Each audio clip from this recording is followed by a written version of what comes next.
Hi guys, welcome to today's video. In today's video, we are going to discuss about fill in the blanks reading and fill in the blanks reading and writing of reading section. These are the two most important tasks of your fill in the blanks of your reading section.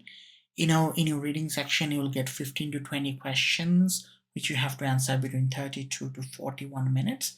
So when it comes to time management, this is the first section of your PTE test where you really have to work on time management skill, because in writing you had for each question you had individual timing. For speaking as well, you had individual timing, right? So make sure that you manage your time properly and follow the time management that I show in this video. As well as fill in the blanks reading and writing can be a daunting task. It tests your vocab skill, grammar skill, and everything together. So let's learn some techniques and before start cramming all the question banks that you have. Right, now that we know, we are going to do our fill in the blanks reading and writing and fill in the blanks reading. Let's see what we will cover in this video today. We will do task descriptions. We will also do differences between the fill in the blanks reading, both of the fill in the blanks or FIBs. We will do scoring guidelines. We will also find out what are the skills that we need. We will find out the strategies that we need. And we will do a couple of practices, right? So first of all, let's see the task description. In the task description, we can see it says reading and writing test, fill in the blanks reading and writing test. So reading skill as well as your general grammar and vocab knowledge used in writing. You will see instruction and a longer text. This is an indicator of the kind of text you are going to get. And for each text you have, for each blank you have 4 options. Choose the right options, of course, and this is the exam screen. Now, as you can see that for each blank there is a drop down button, and once you click on the drop down button, 4 options drop down. That is the reason you will see a lot of the time students do refer to it as fill in the blanks drop down. Now you will be definitely tested on your understanding of chronology or logical sequence, supporting points, words, phrases, and the most important thing sometimes is it is going to test your understanding of unfamiliar words, or whether you can actually understand the meaning of unfamiliar words by the context. And of course it will check your academic vocabulary by testing your knowledge of collocation. What is collocation? We will discuss about it in today's video as well, and obviously some accurate grammatical choices. For fill in the blanks reading, you will get a shorter text, as you can see, and you will get a blank space. You get blank spaces and a box containing the words that you have to use to answer. Right? You have to drag the words that you think appropriate for a particular blank. And that's the reason a lot of students do call it fill in the blanks and drag and drop. So let's take a look. As you can see, these are the blanks and these are the options at the bottom. You just drag it to the right place that you think it is supposed to go. Now you have to remember one thing, that a lot of students do refer it as fill in the blanks drag and drop as well, because of the way it is done. The timer for question type will be here in the top right hand side corner. What you have to remember is, for reading, you have to manage your own time. You cannot expect that the question will go to the jump to the next time after a certain period of time. So the total number of questions you will get will be based on based on the total number of times. So you have to allocate time as per your speed or as per your understanding, right? So we will discuss about the time management as well. The skill that it is testing, that whether you can understand the topic, theme, or gist or main idea, supporting idea and example, understand the vocabs, unfamiliar words, relationship between ideas and everything. To be really honest, the differences between them are as follow. You will find the differences in length of the text between 100 to 200 for reading and writing. For reading, it is 40 to 80. Number of blanks in each question will be between 4 to 5 for reading and writing, and 3 to 5 for reading. Number of options for each blank in reading and writing will be 4. That is not applicable for reading. For number of these tasks in each test is 5 to 6 for reading and writing, whereas for reading it is 4 to 5. Total time that you get is between 32 to 41 minutes, and time you should allow yourself to answer each question in reading and writing is between 2.5 to 3 minutes, whereas for reading it is 2 to 2.5 minutes. Score is distributed in reading and writing, as the name suggests. The score is distributed to reading as well as writing, and for fill in the blanks reading, it is in reading. When it comes to the contribution to total score in reading, fill in the blanks reading contributes 16 to 18%, whereas fill in the blanks reading and writing contributes between 22 to 25%. And fill in the blanks reading and writing also contributes the same amount of percentage for your writing section. The skills that you need will be, for all for collocation, will be for collocations, vocabs, and grammar in both cases. Obviously, the most important part being collocation, as if a blank is based on collocation, we do not worry about anything else and we use collocation as our answer. Let's take a look at the fill in the blanks reading and writing skill factor. First skill factor that we need to discuss is about collocation, second is vocab, and third is grammar. Even though they are in this sequence, we will start from the bottom. We will first discuss about grammar. When we discuss about grammar, don't worry, nothing too crazy. We will look at, we'll not really look at, I know you guys know what is parts of speech. We'll just, retouch them. We'll just, refresh our memory about parts of speech and their position in a sentence and understanding of tense and the, tense and role tense can play in and getting your answer. First of all, what is parts of speech? We all know that parts is portion or segments, whereas speech, I understand them as a sentence or. So parts of speech actually in my mind is parts of a sentence. Basically, each portion of a sentence has its own identity. That's what I call the knowledge of parts of speech. And we know in English there are 8 parts of speeches. First one is noun, which is the name. Name of anything. Name can be name of person. It can be the name of a thing. It can be the name of a place, or any name is actually a noun, right? So nouns are very important for our fill in the blanks. The reason why noun is important is noun is either subject or object in a sentence structure, right? Now we know that without a subject we cannot have a sentence. So basically you will find quite a lot of nouns in your fill in the blanks. Right, nouns can be of different types. For our PTE test, we need to be able to differentiate between, concrete noun and abstract noun. Concrete nouns are something that you can touch. We do call them in accounting terms tangible, and something that you cannot touch or intangible are your abstract noun. Now, why it is important? You have to understand the context. If the context is something that is touchable, then out of the noun options you will find you have to go for the either concrete noun or abstract noun. Now think about it. If how it is not possible for us to remember all the nouns in the world, right? How do I quickly identify noun? The fastest possible way to identify noun is by knowing noun suffixes. Now suffixes are the words or word groups that sit after another word to create new words. So let's say this is the word, right? Employ. Now employ is of course a verb.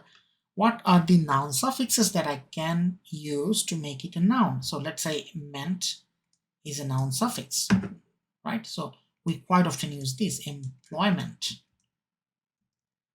And another noun suffix we can use with employ is double E. So how about employee, right? Or ER. How about employer? Or maybe ITI, employability, right? Now all these noun suffixes will help you to identify the nouns faster. So, just don't wait. Go to Google and download all the common noun suffixes and learn them. That will help you identify nouns even if you do not know the meaning of that particular word. Another thing that we need to know is about pronoun. So pronouns are the word that replaces noun, right? But for our PT, we don't really need to worry about pronouns, so we just don't worry about it at the moment. We move forward. Next is adjective. Sometimes nouns need help to clarify their meaning. And that's when adjectives come to play. Adjectives are the words that describes noun, right? So if let's say this is my sentence and I'm saying my two black shoes that are over there.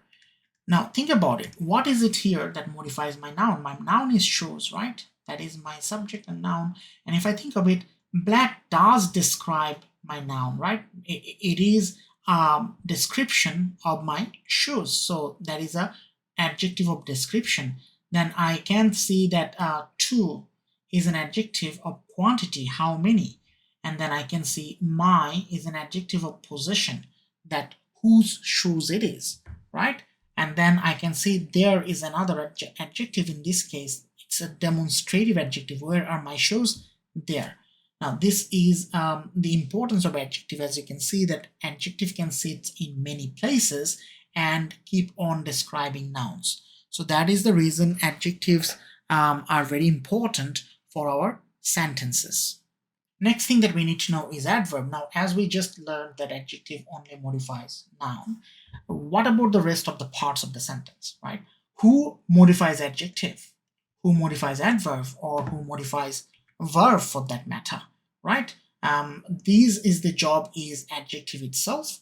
So as you just understand, adjective will be very powerful for you to learn, and it is also very difficult to learn because adjectives can be placed in many places.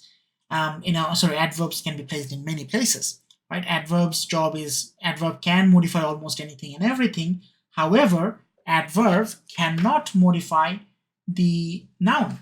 That's the thing.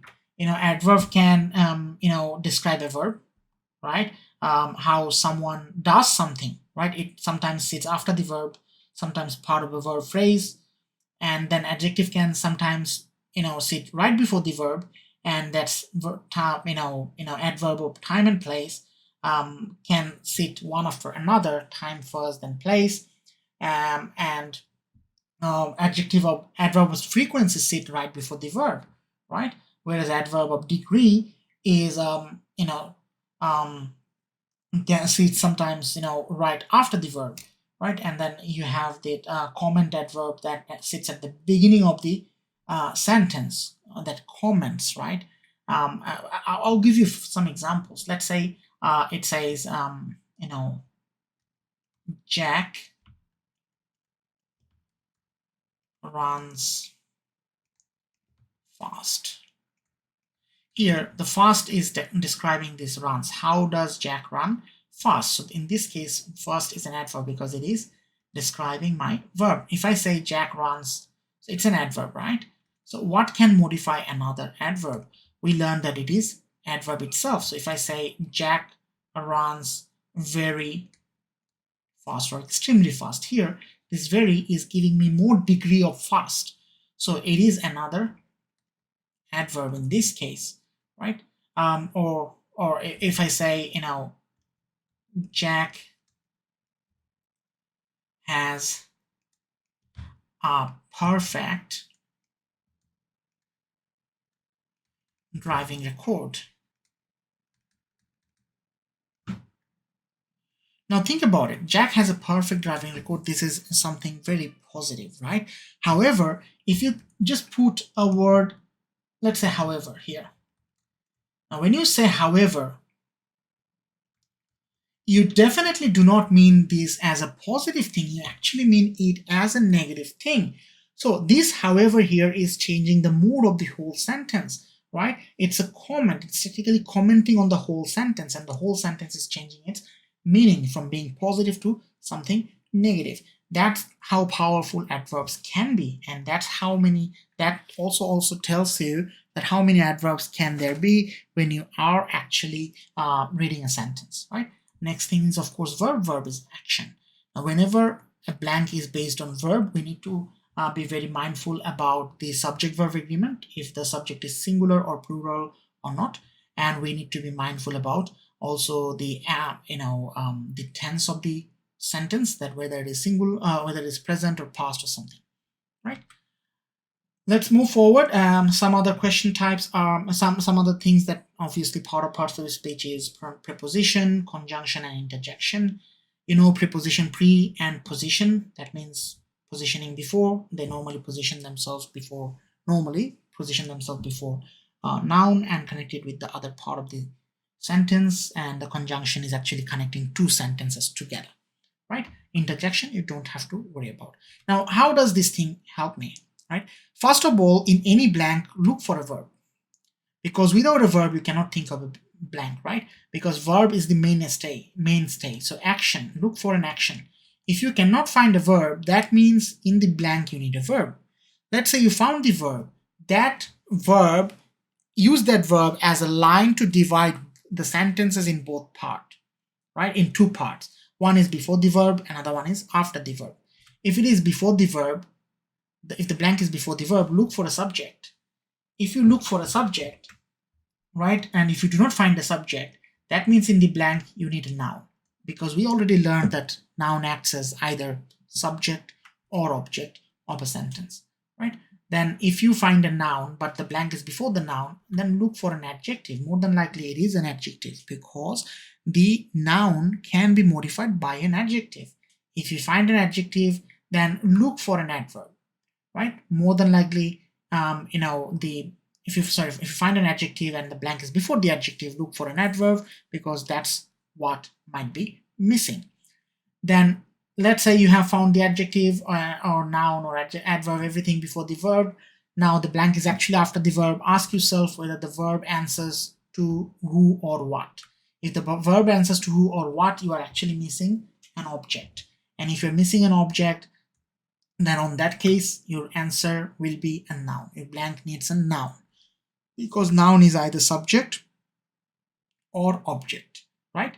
And moving forward, if you find that the blank is an object, and blank is a noun, if you have a noun after the verb and the blank is before that noun but after that verb, more than likely you need an adjective. And because adjective cannot modify the noun verb itself, so it is highly unlikely that adjective and noun will sit right after the verb. That means you may also need to find an adverb if the blank is before that adjective but after that verb.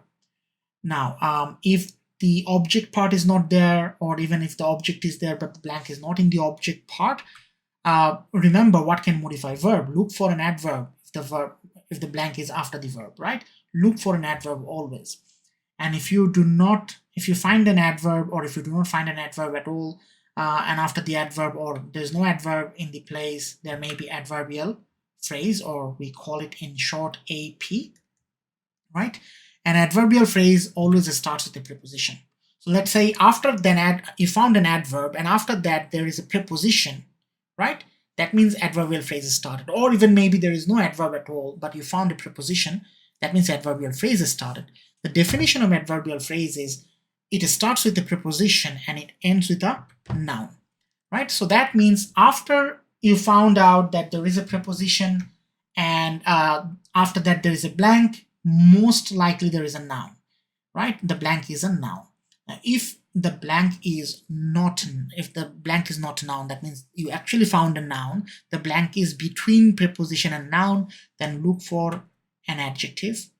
If the blank is there is an adjective and the blank is before adjective but after preposition, you most likely will be looking for an adverb.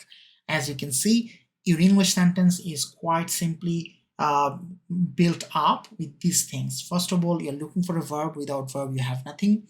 If you have a verb, you look for a noun, because your verb describes some action, and who or what the action is from is telling you is coming from noun.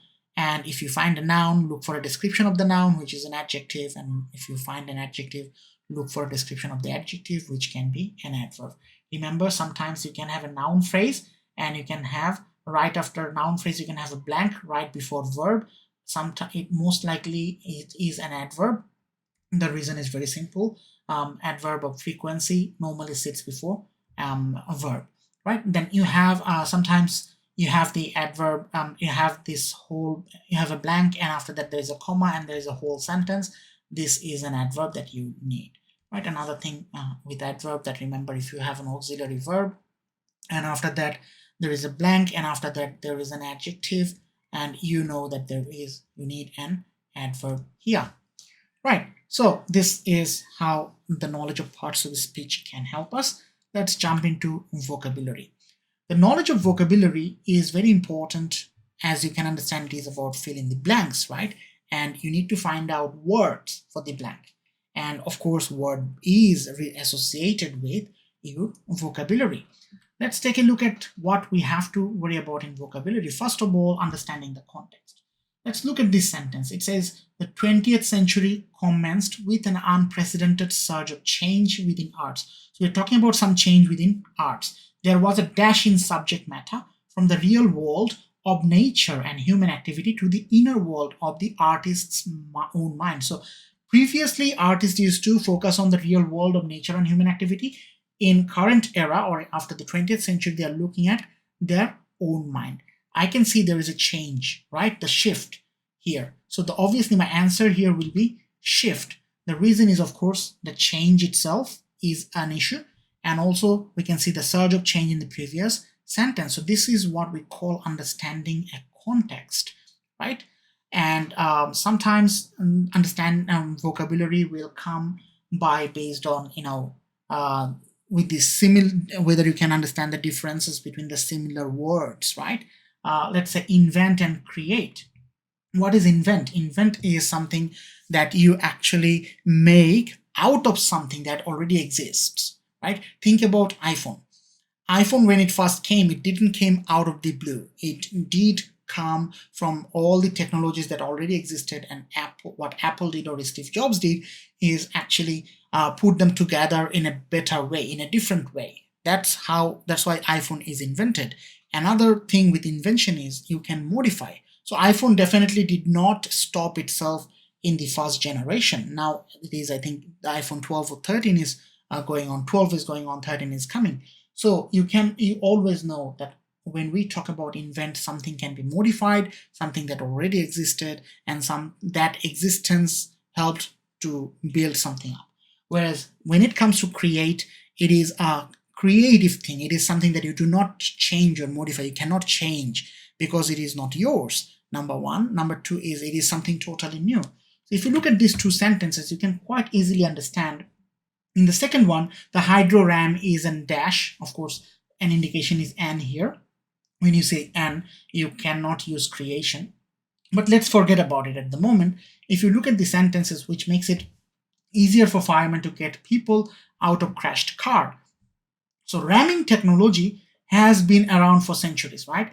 In the medieval age, what used to happen is people used to build these castles, and how the attackers used to breach the castle is by ramming something into the door, into the entranceway. That's how. So the ramming technology has always been there, and hydro ram is a new sort of technology that was based on that ramming technology. That helps people to get out from the crashed car, right? Or not really, they don't use it, the firemen use it. So this is an invention. Invention is my answer here. Whereas if you look at the chef, but when we talk about chef, definitely we are talking about cooking. Now, cooking is something that definitely comes from a particular chef. Another chef does it in his own way. So that is his creation, right? Let's say one of the most famous chef in the world, that we can think of is Gordon Ramsay, right? If you go to YouTube and look for his way of doing, scrambled egg, right? That is completely different from another world famous chef, who is Anthony Bourdain. right? If you look at their videos, they are totally different, right? But nothing is wrong here. What you have to understand is both of the chefs are world renowned, and both of the chefs are doing their thing in their own way. That's why it is creation. And the answer here is, of course, creation. Now, another, just giving another example because this can be very tricky: aim, goal, and target, right? Now, look at these three options. I'm not sure whether you can figure out which one is aim or goal or target. Let me define, and you'll be able to understand very, very easily. Aim stands for something you hope to achieve by doing something, whereas goal stands for something that you want to achieve in the long run, right? In the future, even though it may take a long, long time. Action is not involved in this scenario. And target stands for something when you actually look for, some sort of mathematical thing or some sort of, numbers, right? Number games involved. By looking at it, as we can see, number 3 has number in it, so it is target. Right. Number 2, the country can still achieve its dash of reducing poverty by a third. It is talking about reducing something, but it not tell how. So that is goal because no action is involved. If you look at the first one, the main dash of the plan was to provide employment for the local people. So there was a plan, right? So action is there for to provide something for the local people. So the answer here is aim. Now, you may not realize we actually face this situation in our everyday life. Let's say this is the word group that I'm pretty sure you use every day. Beside or besides, right? What is the difference? Have you ever given it a thought? Are they same? Beside is a preposition that means next to, right? Whereas besides can be a preposition, but it is also an adverb. It means additionally, in addition to. So you can see it is totally different. You can say, go and sit next to her. On that case, you can say, go and sit beside her, right? Because you're talking about next to. Whereas you can say, who else was there besides you? That means who else was there on top of you or additionally, in addition to you, right? So there are totally two different words in terms of meaning, but in terms of look, they are exactly the same thing. So you need to be very careful about it, right? Let's look at the most important part, which is collocation. Now, collocation can be very tricky.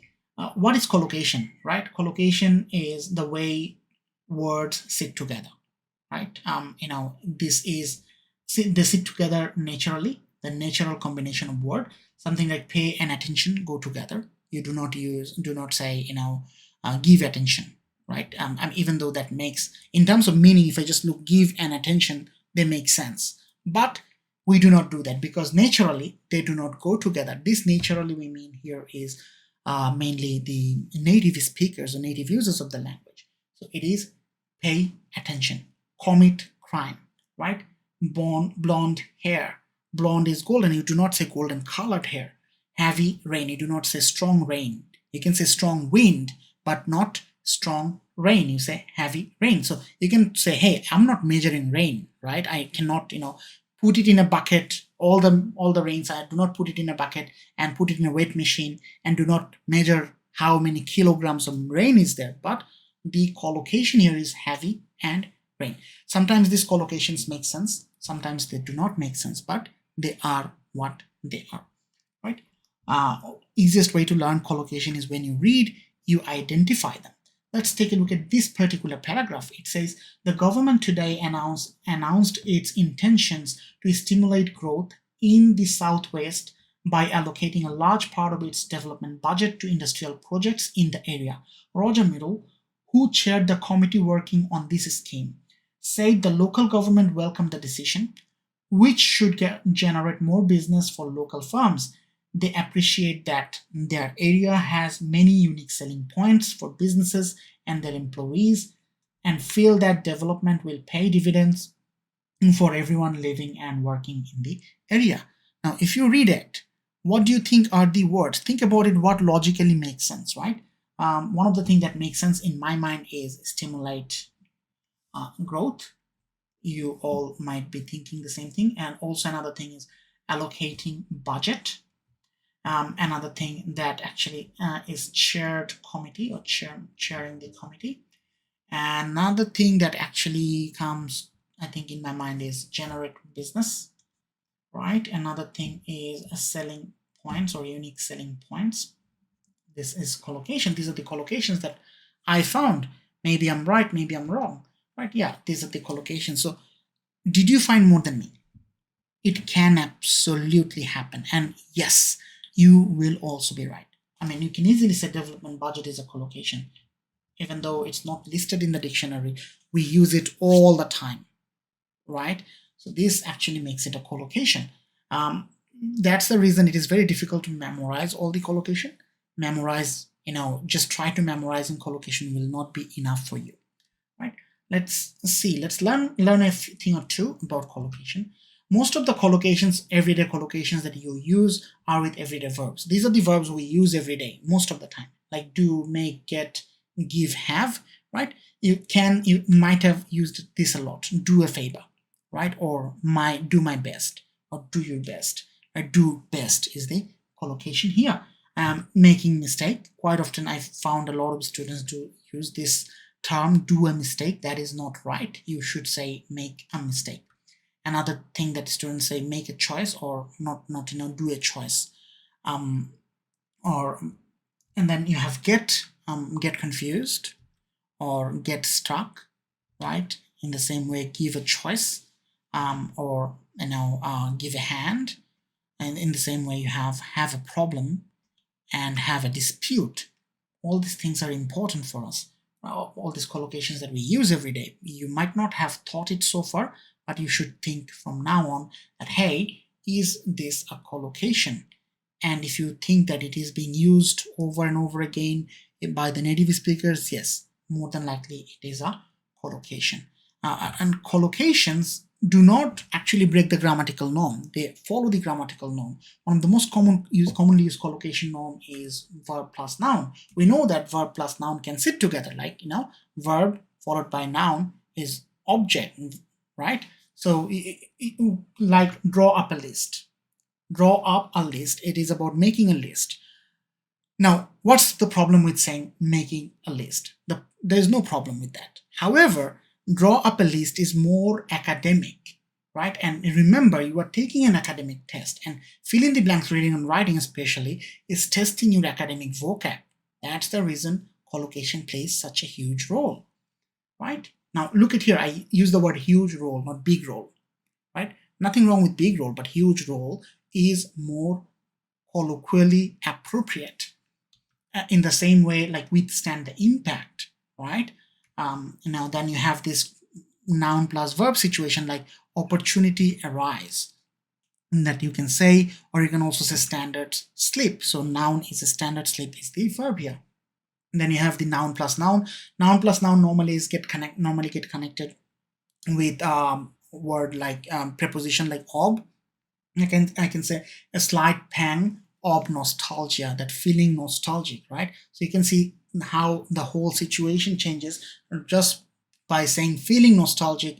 There's nothing wrong about it, but if someone says I have a slight pang of nostalgia, that sounds instantly better, right? And in this case, I can say a barrage of questions, or a stroke of luck.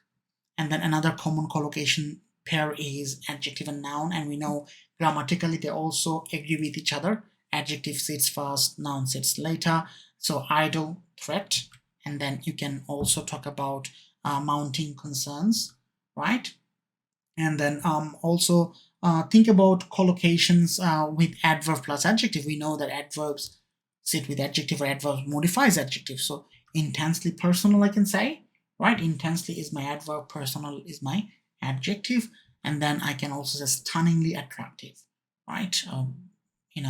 This actress is stunningly attractive, right? And then think of verb and adverb, they sit together. Of course, we already learned that. So I can say failed miserably, which is failed is the verb, miserably is the adverb. I can also say drives recklessly, drives being the verb and recklessly being the adverb. Now, how will collocation help us in our PTE test in filling the blanks? Let's say this is the blank. So let's take a look. The seahorse is one of the most unique creatures in our oceans. They are, however, coming increasingly under dash of extinction from a range of problems. I have this options list of extinction, under dash of extinction. Let's think of it. Danger of extinction, have you ever heard that? No. Warning of extinction? No, I haven't. A risk of extinction? No, I haven't heard them. But I did hear about threat of extinction, under the threat of extinction. I heard that a lot. That is the collocation, and thus this is the answer. Right? So my answer here is very simple, threat of extinction. Now that we learned what are the skills we need, let's discuss about some strategies. Now, first of all, whenever you find the question, I recommend that you quickly skim and scan the question, the whole passage quickly, just in 10-20 seconds, so that you can understand what is this paragraph about, what is this question about, right? What are the questions? Remember, based on the situation, your vocabulary meanings can change a lot, right? And then next, let's read the sentence with the blank carefully, using vocabulary and grammatical cues provided by the words surrounding the blank. Determine what kind of word is needed. Don't try your luck all the time. Don't try to play gamble all the time. Oh, I just choose something. No. Try and understand, what do I need? Do I need a verb? Do I need an adverb? Do I need an adjective? Do I need a noun? You already have learned about it. So eliminate the options that you don't need. Let's say you need a verb, right? And out of the 8 options you have, there are only 2 verbs. So your job has been significantly reduced by this knowledge of identifying that I need a verb there, right? Now, next, take a look at the obvious clues. Of course, those are chronological sequence and this and that. Whatever is the logical, let's eliminate all of them. That makes, again, you searching boundary narrow. Let's say you need a verb, and there are 3 verbs, and 1 is past, 2 is present tense, and the sentence itself or the paragraph itself is actually in present tense.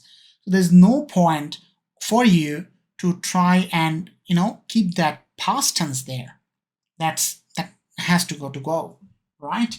Next is try and test your knowledge. Sometimes items test your knowledge of idioms and collocations. I would say that definitely not some items, also a lot of items will be tested based on collocation. If something is collocation based blank, do not hesitate to use collocation. Don't need to worry about anything else. All your grammatical knowledge and vocab knowledge, don't worry about them. If you find a proper collocation, you use it there, right? And also, if you do not know anything, if you don't understand, all right, what should I put? I have done everything right, I don't understand. My suggestion is guess, give it your best shot. At least put something, don't keep it empty. There's no point keeping it empty, you don't get anything out of it, right? Let's move on to the practice section. Now let's look at the first question. I'll give you 2 minutes for the first question because this is a fill in the blanks reading section question.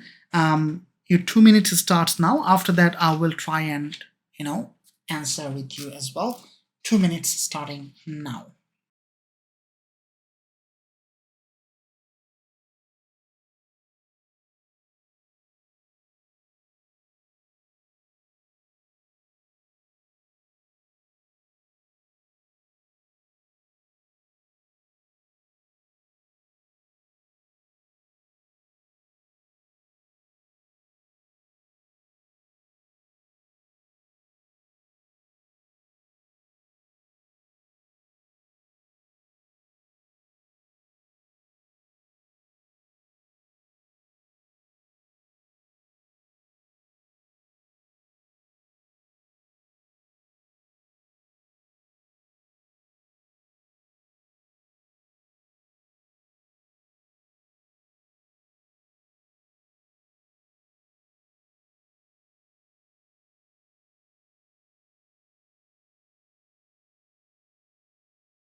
All right, now that your time is up, let's see.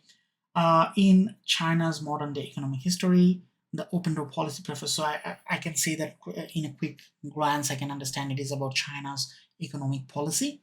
Let's take a look at the first blank. It says the open door policy refers to the new policy dash by, new policy dash by.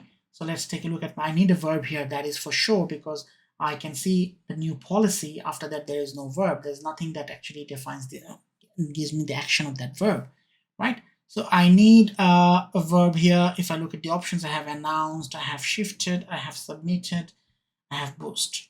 Now we are talking about 1978, so obviously boost is not an answer in this case.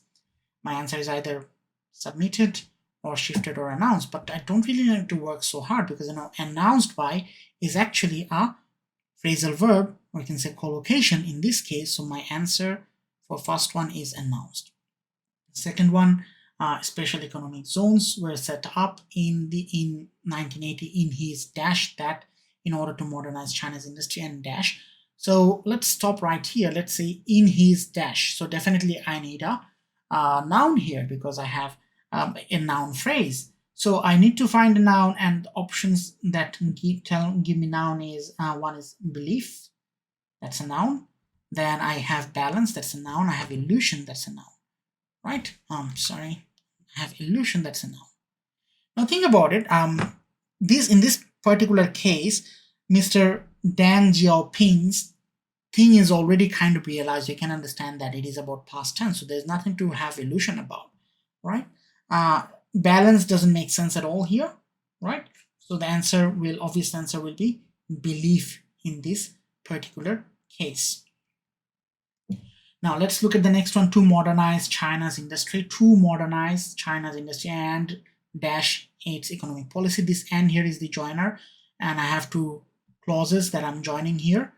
They're not complete sentences, so they are actually dependent on the rest of the part of the sentences. So after to, I have modernized. So and after the and, I need to use a verb as well. I have options of submitted, I have options of shifted.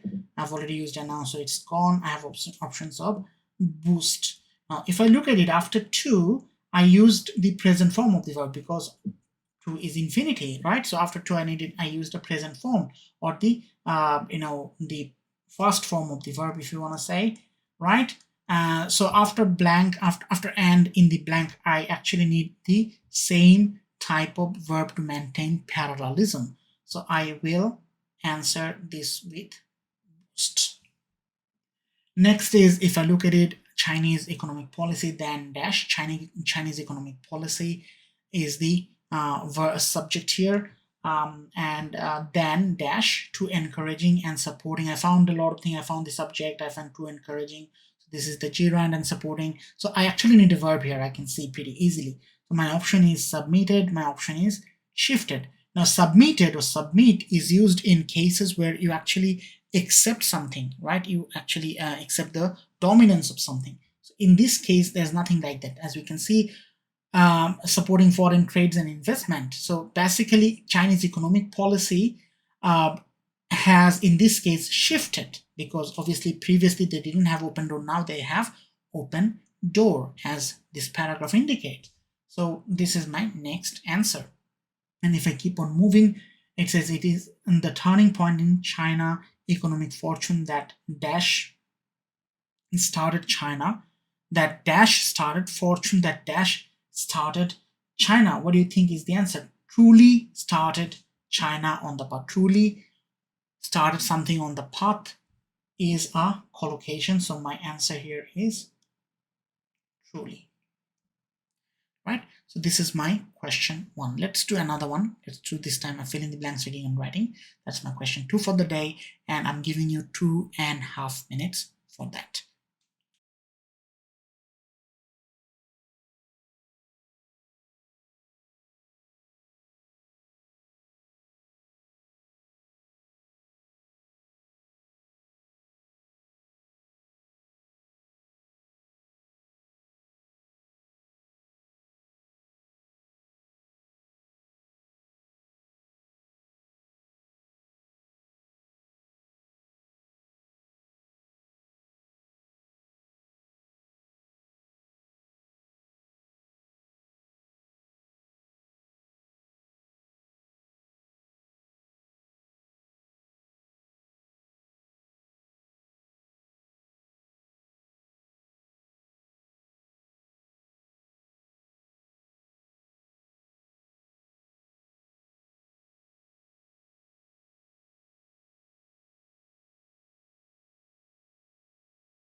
Okay, now that you have answered your question properly, hopefully, let's find out. So let's quickly find out what this paragraph is about. I'm skimming and scanning. I can see bird watchers. I can see highly entertaining, good numbers of many rivers, da da da.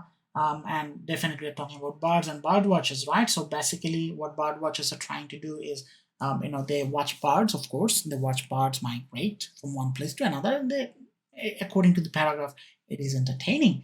So let's see. Good numbers of many diverse dash are on the move during this time. Obviously, bird watchers are not in the move. They are actually looking for birds. So what I'm actually looking is bird here. So if I look at the options, I have characters, limitations, species, position. Now, obviously, character doesn't make sense here, because we are not talking about someone's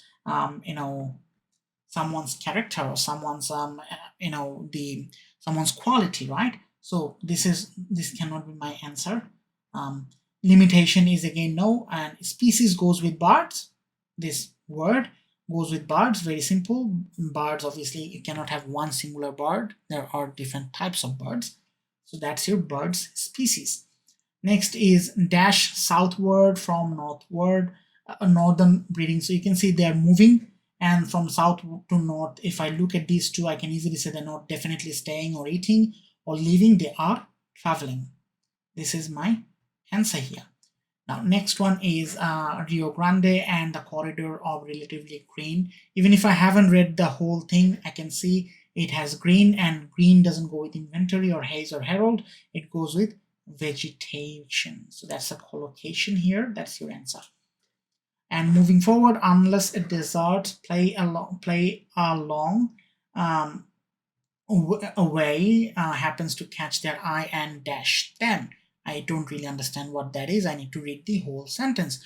Shorebirds, gulls, ducks, and other birds that are closely associated with water typically follow the river southward. So the birds that are actually living near to water or are in the water, they follow the river southward, right?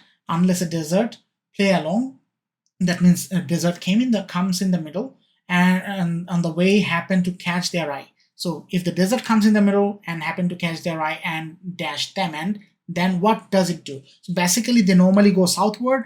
If they find a desert, they change, right? And if I look at change, it cannot be curve or heave actually means to pull something, lift something heavy. It doesn't go here at all. So subvert, on the other hand, means destroy someone's belief. So the answer is obviously divert, right? And if I look at the last one, it goes here from starting from here, heading south out of Albuquerque, with the surrounding high mountains and lush, wide cottonwood bosques offer an abundance of habitat. They reach out areas and are funneled into a relatively narrow silver of dash choices. If I say narrow silver of dash choices, spiritual choices, spiritual choices doesn't go with bird, so don't worry about it. Psychological choices again can go with bird, but in this case may not be. Appetite choices doesn't make sense at all, right? And after ob I am expecting somehow o ing kind of word. So from that perspective, foraging actually makes sense. Also, forage actually means to go and look for food. Obviously we are talking about bird habitat now, so looking for food or foraging choices make sense. Right, so thanks for watching this video all from the beginning till now. It's quite a long video, I understand. Hopefully the skills, the knowledges that you learned today will help you do well in your fill in the blanks. I know the best way that you think with fill in the blanks is to cram all the exam questions, which is absolutely all right, no issue at all. But my suggested way of practicing is this, rather than solely relying on the question bank and just cramming all the answers, because they may change their positions. Try to remember or look out for the vocab or meaning of that particular paragraph. That all right, I read this paragraph, I read this question, and these are the options, or these are the words that I don't understand, right? So try to find out their meaning, try to find out the collocations based on them. If you practice properly by knowing the meaning or finding out the meaning, and proper collocation with grammatical application, and practice all the question banks, you will be able to do well for your PT fill in the blanks reading and fill in the blanks reading and writing. If you like this video, please like, share, and subscribe, and stay tuned for more videos. Thank you.